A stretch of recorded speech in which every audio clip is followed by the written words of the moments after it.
تبعث في بطن امك، رزقك مكتوب لك في الكتاب المحفوظ، وربنا بيقول رفعت الاقلام وجفت الصحف.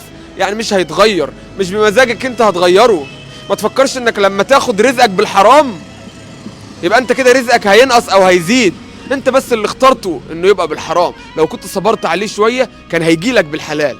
استاذ احمد ندمان دلوقتي؟ أوي. طب قوم معايا يا استاذ احمد. كمان شهرين والله. طب قوم معايا يا استاذ احمد، كل تاخيره وفيها خيره، وعسى ان تكرهوا شيئا وهو خير لكم.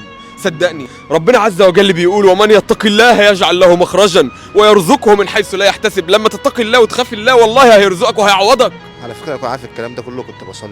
يعني انت عارف ربنا فرض على فكرة، ما كنتش بتسيب فرض. حتى الفجر كنت بنزل أصلي. طب وايه اللي حصل؟